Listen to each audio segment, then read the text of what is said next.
Hey, it's Thomas Mulready from CoolCleveland.com, and we're here today in New York City at the New York offices of Baker and Hostetler, and we're here with the executive director of the Cleveland Orchestra, Gary Hanson. Thanks so much for being here, Gary. Great to be here. Yeah. Thank you for being here. Thanks for having us, actually.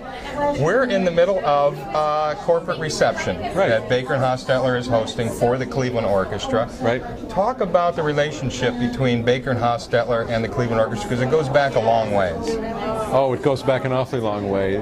Some of the leaders of Baker Hostetler were leaders of the Cleveland Orchestra in the very early days. Yeah. So there's been a long relationship. They have been longtime supporters and funders of the Cleveland Orchestra, and now for the first time they're taking that support and using their relationship outside of Cleveland to support the orchestra and to help develop their business. Right. They've done this in Cleveland, had receptions and developed business. This is the first time they've gone on tour with you, and they went to Washington, D.C. with you on Monday night, and now 3 nights at Carnegie Hall in New York City, and doing a reception here. What do you think led them to make that leap and connect the dots and say, you know what, why don't we do a little East Coast tour with the orchestra? I think it's exactly the right intersection of support for the orchestra and business development for the firm. I think that they recognize that the orchestra's value and recognition on the East Coast, in the big cities on the East Coast, is meaningful, and that it can help them to attract new business to their offices, both in Washington and in New York. Talk about the stellar reputation that the Cleveland Orchestra has in the East Coast here. I mean, we've been hearing stories of people coming to Carnegie Hall and saying, this is better than our hometown band, and one guy that drives to Cleveland just to hear the Cleveland Orchestra, he's not getting enough in New York. Well, there are great orchestras in Washington and in New York, but none that's better than Cleveland. That's a nice way to put it. We have passionate audiences here. We've been playing in New York for decades and decades, and in Washington as well. I think we've played between 40 and 50 concerts in Washington, and we've played hundreds in New York. Right. So we have passionate audiences. They love the Cleveland Orchestra. New Yorkers love the Cleveland Orchestra. And for many people here, we are their orchestra.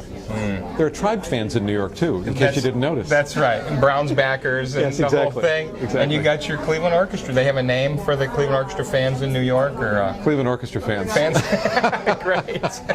You did real well. The orchestra had a huge success in Washington. I don't know if you saw the Washington Post. I heard about it. Yeah. Just came out today. Rave review. Again, you're going to get rave reviews when you go over the ocean. Are you looking forward to this next leg when you cross the ocean and hit Birmingham and Cardiff, Wales, and into Luxembourg? And we're looking forward to playing music. We're looking forward to pleasing the audiences. Not everybody's looking forward to the travel, because for the middle part of this tour, between New York and Vienna, it's basically a week of one-night stands, which is hard work. Oh yeah. I mean, some of these are just, you're in and out in one night, like you were in Washington, D.C. Yeah. We talked with Joe Short, your stage manager. I think he bears the brunt of something like that. He makes it happen. Oh, it's amazing. You know, when we're in Europe, in Brussels, we have another Cleveland law firm, which is our sponsor. Thompson Hine will be our sponsor in Brussels. So is this somewhat like sports marketing? I mean, people know what that's like. They kind of get the club seats at Jacobs Field, or they get a box at the Q, and they invite their clients. I mean, is it a similar sort of goals that the companies have in terms of recruiting or building business? Yes, but there's an essential difference between loges at the stadium or Jacobs Field and working with the Cleveland Orchestra. And the difference is, if you are an international company in Cleveland and you want to develop business outside of Cleveland, your Jacobs Field loge is an awkward way to do that. But when the Cleveland Orchestra travels to the markets that are important to you, it makes a difference. That's true. And you know, it seems like the European orchestras do this a lot more. I know when you guys tour and you're in Vienna, the Prime Minister will show up, business leaders are there, executives, and they seem to kind of get that aspect more.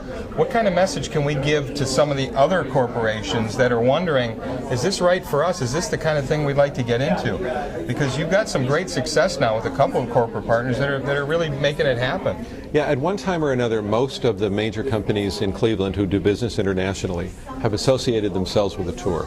We'd always like to have more of these associations, but TRW for many years was a big sponsor of ours. Eaton has been a sponsor of ours overseas. Sure. And so we have good relationships, and I think we provide a lot of value through the partnerships. You know, you're doing a tremendous repertoire here on tour. You've got contemporary work, you've got classical work, you've got Beethoven, Debussy. What are you personally looking forward to the most? What really lights your fire when it comes to sitting in the seats and paying attention to the music?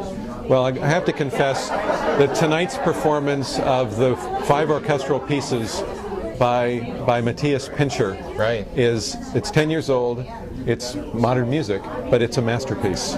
So I'm looking forward very much to hearing that and to hearing it in Vienna.